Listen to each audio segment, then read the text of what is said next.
And now, Aidan's sister, Jenna Stumbur, if you don't know her, you will now give the toast to the groom. Jenna.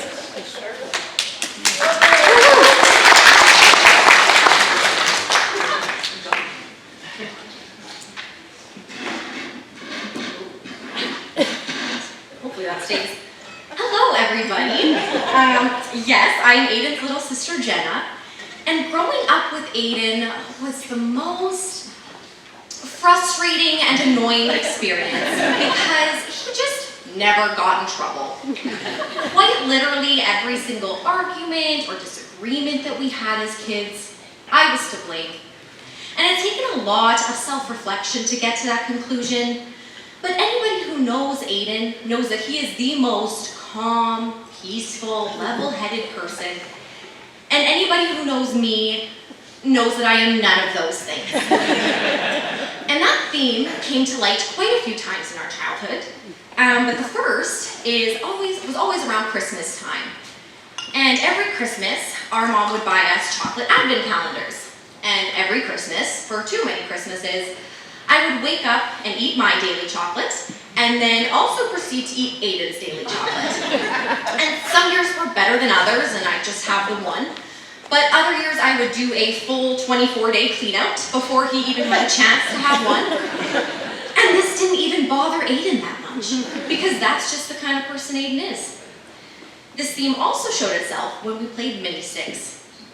Now I know you're gonna find this hard to believe, but being a 6-year-old girl who had never played hockey before, competing against a 10-year-old boy who was quite good at hockey, I never really stood a chance. And rather than graciously accepting defeat, I would scream and cry and conveniently get hurt every single day. And Aidan still chose to play with me every single time because that's just the kind of person Aidan is. It was quite early on when I quickly realized that Aidan would be there for me no matter what. All it would take is yelling, "Aidan, I need you." And he would say, "One sec, you guys, I've got to go help my sister Jenna." And he'd be off to help me. For some reason, we weren't really big on pronouncing each other's names right. Not only was Aidan there to help me when I needed it, but he taught me a lot of things too. After many dance parties in his room, I learned a young appreciation for Blink-182, Green Day, The Killers, and Weird Al Yankovic. Aidan also shared with me how fun video games could be. Although somehow, he always got the beanbag chair, and I had to sit on the floor, and he got the good controller, and I'm not sure that mine was even plugged in half the time. Now I know that in these speeches and toasts, people often offer marital advice or relationship advice. But understanding that I am 23 single and live with my parents, I thought, perhaps we go a different route with this one. Which actually works out great, because one day I was on the internet and fell down the rabbit hole that is YouTube, and somehow ended up watching all these best of wedding speech video compilations.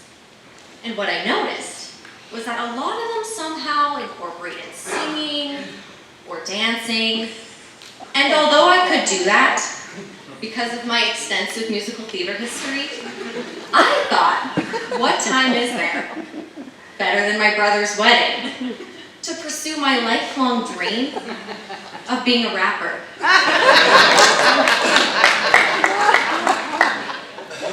So with that, let's hope this works.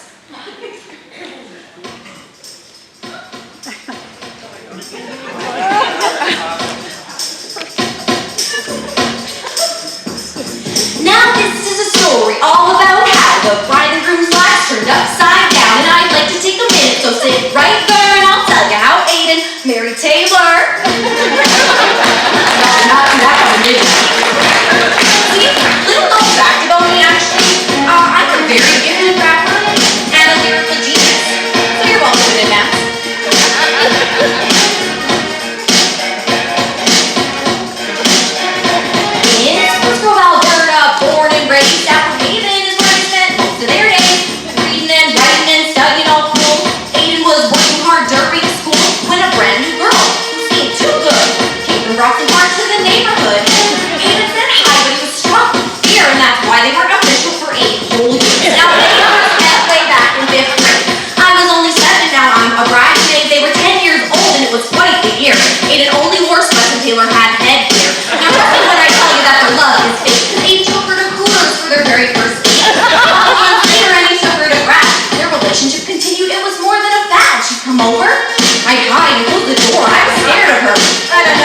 and an engineer.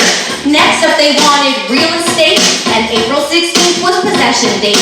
After that, Aidan waited half a year to pop the question Tayler always wanted to hear. A scavenger hunt led her to her ring, and now her left hand is dripping with bling. And then there may or may not have been like a year-long pandemic or something, but we're gonna breeze over that part of it. Long story short, here we are. July 17th, Pink Whitney's at the bar. Aidan and Tayler are built to last, so celebrate and raise your glass.